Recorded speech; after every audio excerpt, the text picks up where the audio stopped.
Hello मैत्रिणींनो, तर आज आपण बनवतो आहे महाराष्ट्रातील खमंग अशी कापणी। तर त्यासाठी आपण एका पातेल्यामध्ये घेतलेलं आहे 1 ग्लास पाणी, हा आहे अर्धा किलो गूळ। तर त्यातला आपण घेत आहोत पाव किलो गूळ। एका ग्लासामध्ये पाव किलो गूळ आरामशीर आपल्या कापणीसाठी घेतला तर बरोबर माप होऊन जाईल।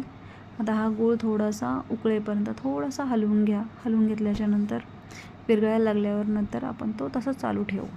त्यानंतर दुसरीकडे आपण घेऊयात एका परातीमध्ये 1 वाटी बेसन पीठ आणि 1 चाळण घेऊन त्यामध्ये साधारण 4 वाटी गव्हाचं पीठ घेऊया आणि ते चांगलं चाळून घेऊया। चाळून घेतल्याच्या नंतर गव्हाचं पीठ आणि बेसन पीठ एकत्र करून घेऊ, जेणेकरून सेपरेट एका बाजूला बेसन पीठ जाणार नाही। मिक्स करून घेतल्याच्या नंतर त्यामध्ये आपण चवीसाठी थोडंसं मीठ टाकूया। मिठाने अळणी लागणार नाही आपली कापणी। आणि मग हे सगळं एकत्र केल्याच्या नंतर आपलं जे पाणी उकळलेलं आहे, गूळ उकळून झालेला आहे, गूळ आपला पूर्णपणे विरघळलेला आहे, 5 मिनटं त्याला थोडंसं वाफ जाऊन देऊ आणि त्यानंतर आपण त्या आपल्या सगळ्या पिठामध्ये हे गुळाचं पाणी मिक्स करून घेऊ। थोडं थोडं करून हे पाणी एकत्र टाकून एक छोटासा चमचा घेऊन मिक्स करून घ्या, जेणेकरून हाताला गरम लागणार नाही।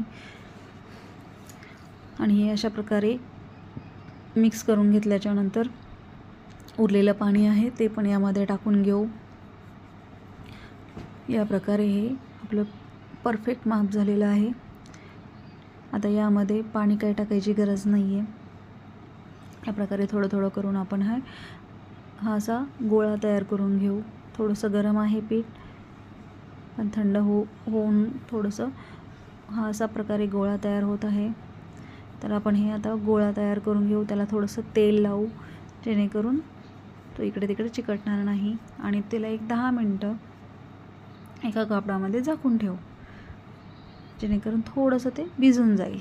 त्यानंतर आपण काही जण तेल लावतात, तर काही पिठी लावतात, गव्हाचं पीठ लावतात, तर मी आता तेल लावून घेतलेलं आहे एका पोळपाटाला। आणि त्यानंतर त्याच्यावरती आपण या गोळा घेतलेला आहे, गोळ्याला पण थोडंसं तेल लावून घेतलं आणि अशा प्रकारे आपण हे कापणीची लाटी लाटून घेत आहोत।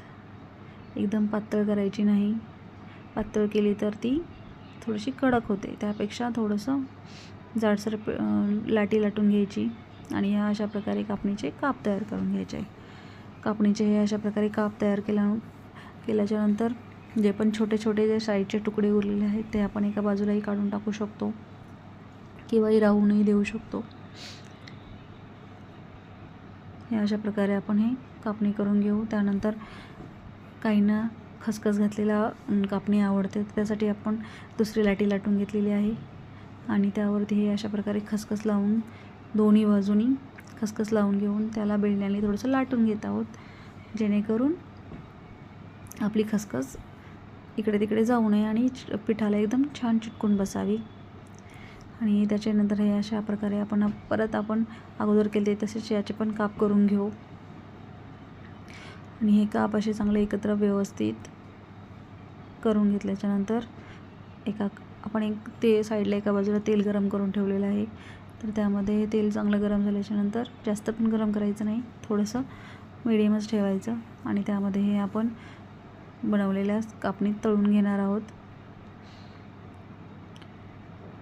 आधी कमी आचेवर तळून घेणार, त्यानंतर थोडासा गॅस वाढवून आपण हे थोडं थोडं करून कापणी टाकून तळून घेणार आहोत। एकदम चांगला गोल्डन कलर आला पाहिजे, जेणेकरून कापणी चांगली छान खमंग लागेल। अशा प्रकारे आपली कापणी छान कलर आलेला आहे आणि खायलाही नक्कीच टेस्टी लागणार आहे। तर ही अशा प्रकारे सगळी कापणी आपण काढून घेऊ। छान कलर आलेला आहे हा। आणि उरलेलीही कापणी आपण या प्रकारे तळून घेऊ। जास्त वेळ ठेवून ती कडक होण्यापेक्षा आपण पटकन करून घेऊ। त्यानंतर आपण हा नवीन ट्राय करणार आहोत। उरलेला एक गोळा आहे, त्यामध्ये आपण थोडंसं लाल तिखट आणि मीठ टाकणार आहोत, जेणेकरून चहाबरोबर खाताना नक्कीच छान टेस्ट लागेल। तुम्हाला हवं तेवढं तुम्ही तिखट टाकू शकता आणि थोडंसं मीठ टाकून हे अशा प्रकारे त्याची लाटी लाटून परत ह्या कापण्या तयार केलेल्या आहेत आणि या तळूनही काढलेल्या आहेत. आता आपण दोन्ही कापण्या कोणत्या कापण्या छान लागतात हे नक्कीच टेस्ट करून पहा. तुम्ही या कापण्या अशा बनवा. चहाबरोबर खाताना किंवा मुलांना टिफिनलाही या कापण्या देऊ शकता. नक्कीच या हेल्दी आहेत. उरलेल्याही कापण्या आपण बाकीच्या तळून घेऊ. तळायला थोडासा वेळ लागतो पण होऊन जातात. आणि या प्रकारे आपल्या सगळ्या कापण्या तयार आहेत. आता आपण तिखट कापण्या एका छोट्याशा डब्यात काढू. लहान मुलांना आवडली तर ते नक्कीच खातील, पण गोड कापण्या ह्या नक्कीच लहान मुलांना आवडतात आणि या 8 दिवस तर नक्कीच टिकतात. तुम्हाला रेसिपी आवडली असेल तर नक्की माझ्या रेसिपीला लाईक, शेअर आणि सबस्क्राईब करा. या प्रकारे आपण हे अशा कापण्या स्टीलच्या डब्यामध्ये भरून ठेवणार आहोत. बाय.